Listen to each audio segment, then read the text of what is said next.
अंशवत्स, राहुल गांधी तो कल छात्रों के बीच में थे। पूजा जी देखिए, अभी बीजेपी के प्रवक्ता ने कहा कि ये राष्ट्रद्रोह है। इन्होंने इसको राष्ट्रद्रोह से जोड़ा, मेरे को अच्छा लगा। इन्होंने कहा कि जब इतने सारे लाखों करोड़ों युवाओं के सपनों को आप चूर चूर करते हैं चंद पैसों के लिए, तो उसको राष्ट्रद्रोह से जोड़ा, अच्छी बात है। लेकिन अगर ये राष्ट्रद्रोह की जिम्मेदारी खुद सामने आके धर्मेंद्र प्रधान ने ली है कि ये जो सीबीएसई में गड़बड़ी, उनकी जिम्मेदारी, तो उनका इस्तीफा क्यों नहीं हुआ? अगर यहाँ पे जो है राष्ट्रद्रोह है, तो एनटीए के डायरेक्टर का इस्तीफा क्यों नहीं हुआ? आपने जब 2024 में एनटीए के डायरेक्टर का आपने इस्तीफा लिया, तो उसके बाद आपने उनको छत्तीसगढ़ के सीएम का प्रिंसिपल सेक्रेटरी क्यों बनाया?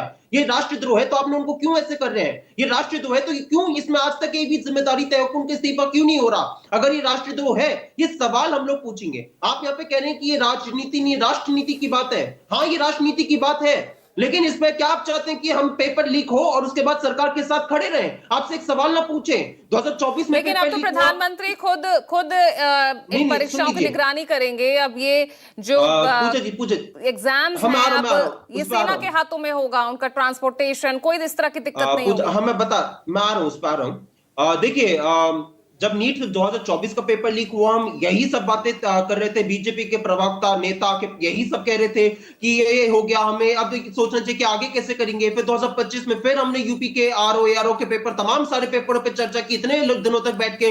फिर यही बात आई कि ये पेपर लीक हो गया, चलो ठीक है, आप अगले पेपर के बारे में सोचिए। लेकिन पीएम की निगरानी वाली बात तो नहीं आई थी ना सेना के हवाले इन एग्जाम्स को करने की बात आई थी। अब तो इतना बड़ा कदम उठा लिया गया, तो अब क्या चिंता? नहीं, देखिए, यही सरकार की कितनी ज्यादा इनकॉम्पिटेंट सरकार है कि इनके पास पूरे मंत्रालय में, पूरे उसमें एक भी ऐसा कोई व्यक्ति नहीं है। इतना ज्यादा भ्रष्टाचार यहाँ पे हावी हो गया कि इनको सेना की जरूरत पड़ रही है कि आप एक ढंग से पेपर भी नहीं करवा सकते। ये सरकार की जो है नाकामी है, नकारा सरकार है। पीएम की निगरानी की यहाँ पे बात करें, पीएम की निगरानी में ही तो एनटीए का गठन हुआ था। पीएम की ही निगरानी में पिछले 12 साल में जो है 90 के करीब पेपर लीक हुए। पीएम की ही निगरानी में आज अपराधी जो है, चाहे वो बात हो बिहार में कैसे मुख्यमंत्री बन रहे हैं, चाहे वो बंगाल में हो, कैसे पीएम की ही निगरानी में बॉर्डर पे जो है आतंकवादी आ जाते हैं और आतंकवादी हमले पहलगाम पुलवामा जैसे हुए, ये भी पीएम की ही निगरानी में हुआ है। तो पीएम किस किस चीज के लिए निगरानी लेते रहेंगे? आप मुझे एक चीज बताइए, जब आपको लगता है कि अब मुझे अपना पीआर करना है, तब आप कह देते कि मेरी निगरानी में हो रहा है। लेकिन जब जिम्मेदारी, जवाबदेही की बात आती है, तब आप दूसरे पे ठीकरा फोड़ देते हैं। आज आपने जो है धर्मेंद्र प्रधान पे, एनटीए पे ठीकरा फोड़ दिया। पीएम की निगरानी तब क्यों नहीं थी जब ये नीट का पेपर लीक हो रहा था? कि आपको सिर्फ अपनी सरकार डबल इंजन, ट्रिपल इंजन की सिर्फ सरकारें बनाने के लिए चाहिए? पीएम को तब उस टाइम पे याद नहीं आता कि मुझे अपनी निगरानी रखनी है। लेकिन बात क्या है कि सुप्रीम कोर्ट की जो कुछ ऑब्जर्वेशन थी, मैं आपको बताना चाहता हूं। 2024 में पेपर लीक हुआ नीट का, उस टाइम पे भी ये सुप्रीम कोर्ट ने कहा था, और ये जो बात है कल भी कहा था, कि ये जो है जो बीजेपी के प्रवक्ता जिनका गलत जवाब भी दे रहे थे, मैं आपको बता देता हूं। ये जो सीबीएसई का ओएसएम में हुआ था, इसके लिए जो है इन्होंने कोएम्ट कंपनी को टेंडर दिया। उसके लिए टीसीएस, जो टाटा कंसल्टिंग सर्विसेज, उसने भी टेंडर किया था। लेकिन टाटा को उन्होंने रिजेक्ट करके, जायंट कंपनी को रिजेक्ट करके अपने ही लोगों को टेंडर देने का काम किया। यहाँ पे इस बात का जवाब नहीं देंगे, और उसका खामियाजा लेकिन जिस कंपनी पर आप आरोप लगा रहे हैं, धनंजय गिरी कहते हैं, वही कंपनी के लिए तो तेलंगाना सरकार ने उनको अप्रिशिएट किया था। मुझे एक चीज समझ में नहीं आता, ये जो कंपनी थी कोएम्ट, ये ब्लैक लिस्टेड कंपनी थी, इसको आपने टेंडर क्यों जारी किया? आपने उसके लिए अपने ढीले देने का काम किया। तेलंगाना और कर्नाटक में आपकी सरकार है, तो वहां पर क्यों उसी कंपनी की तारीफ करते हुए आपकी सरकारें घूम रही है? फिर आप इसका भी जवाब दीजिए।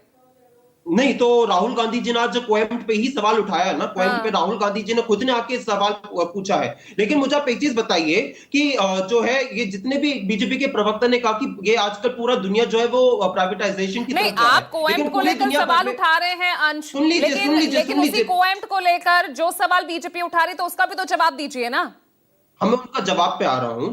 अगर आप देखेंगे दुनिया भर में इतने सारे सेंसिटिव पेपर्स जब होते हैं, तो वो जो है इन हाउस होते हैं, चाहे वो बात यूपीएससी की हो, तो उन सब में। यहाँ पे आपने प्राइवेट कंपनीज को टेंडर देने की बात की, आपने एनटीए को ऑडिट करने की, उससे आपने बाहर रखा कि वो जो है स्टैट्यूटरी बॉडी नहीं है, उसमें कोई आपने कॉन्ट्रैक्ट बेसिस पे पेपर बनता है, चाहे वो यहाँ जो है नीट के एग्जाम्स में हो या राज्य सरकारों द्वारा किए जा रहे एग्जाम्स में।